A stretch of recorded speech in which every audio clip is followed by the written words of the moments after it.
I'm 81 years old, and there's something I need to tell you that I wish someone had told me when I was 30, 40, even 50. For most of my life, I believed that forgiveness was something you gave to other people when they deserved it, when they apologized, when they changed. I was wrong, completely wrong. And holding on to that belief cost me relationships I can never get back, peace I searched for everywhere else, and years of my life that I spent angry when I could have been free. My name is Evelyn. I raised 4 children, worked as a nurse for 42 years, and I always thought of myself as a kind person. But kindness and forgiveness aren't the same thing, and I didn't learn that until it was almost too late. Let me take you back to 1979. I was 35. My older sister Clara and I had always been close growing up, shared a bedroom, secrets, dreams. But that year, she did something that broke my heart. She borrowed a large sum of money from our parents to start a business, promised to pay it back, and then lost it all. Our parents never said a word against her. They were too gentle for that. But I saw how it aged them, how they worried about their retirement, how they stopped taking the little trips they loved. And Clara never really acknowledged it. She said, "I'm sorry," once over the phone, but then she moved across the country and built a new life like nothing had happened. I decided right then that I would never forgive her. Not fully. I told myself she didn't deserve it. She hadn't earned it. Every holiday, every birthday, I kept that wall up. I'd send polite cards, take her calls when the kids wanted to talk to their aunt, but inside I nursed that resentment like it was proof of how right I was, how principled I was. I thought holding on to it protected me, and it wasn't just Clara. Over the years, that pattern repeated. An old friend who gossiped about me after my divorce, gone. A colleague who took credit for my work. I smiled to her face and froze her out forever. Even my own husband, God rest him, during our rough patches in the 80s, there were things I never let go of.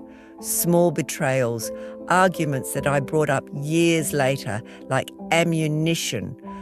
I thought forgiveness meant saying what they did was okay.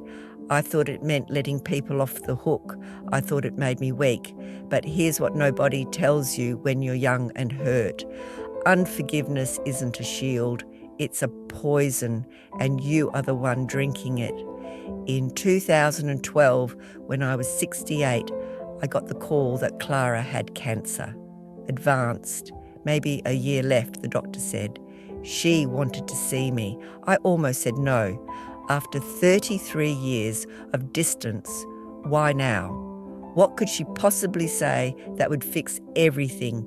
But something in me, maybe exhaustion, maybe the fear of becoming the kind of old woman who dies alone with her grudges, made me get on a plane.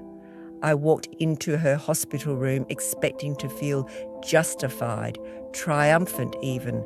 Instead, I found a frail woman who looked 50 years older than her age, crying before I even said hello. She didn't make excuses. She didn't defend herself. She just said, "Ev, I was wrong. I was selfish and proud, and I hurt Mum and Dad, and I hurt you most of all. I've carried that shame every day since. I'm so sorry. I don't expect you to forgive me. I just needed you to know." I sat there in silence for what felt like hours. All those years of rehearsed speeches, all that righteous anger, it just crumbled. I realised in that moment that I'd been waiting my whole life for her to say exactly that. But even if she never had, the only person suffering was me. I took her hand and I said, "I forgive you." And I meant it, not because she earned it in that moment, but because I finally understood that forgiveness isn't about the other person. It's about setting yourself free. We spent the next 10 months making up for decades. I flew out every few weeks. We talked on the phone every day. We laughed about childhood memories, cried about the years we lost, shared stories about our kids that we'd kept separate for so long. She met my grandchildren for the first time. I met hers. And when she died the following summer, I was holding her hand, telling her it was okay to let go. I didn't have a single regret about her anymore, only gratitude for the time we got back. But here's the part that still keeps me up at night, all those years we lost. 33 years, because I thought forgiveness had conditions, because I thought being right mattered more than being whole. After Clara, I started looking at every old grudge I'd been carrying. The friend from the divorce, I called her. We met for coffee. Turns out she'd felt terrible for decades too. The colleague, I wrote her a letter. She wrote back and apologised. Even with my late husband, I finally let go of the little things I'd been clinging to in my heart. And you know what happened? My world got lighter. My sleep got better.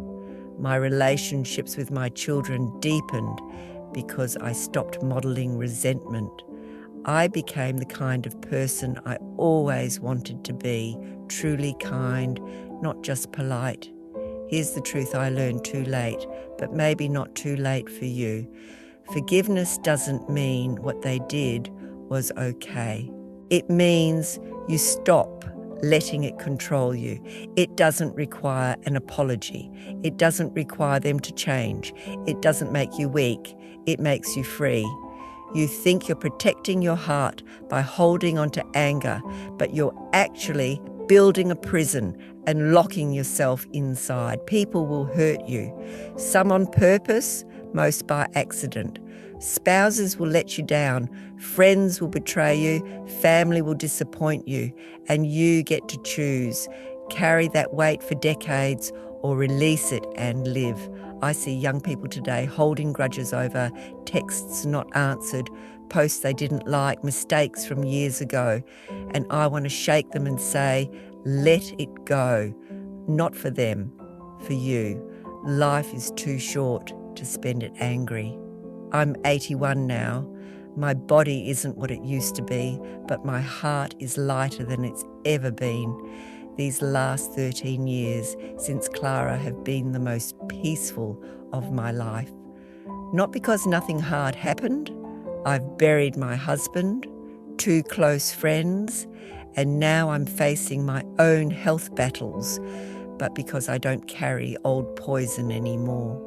If I could go back and talk to my 35-year-old self, the one nursing that fresh wound from Clara, I'd say, forgive her now, today, even if she never apologises, even if she never changes, because the only person you're hurting is you, and time is not infinite. You don't have forever to make peace with others or with yourself.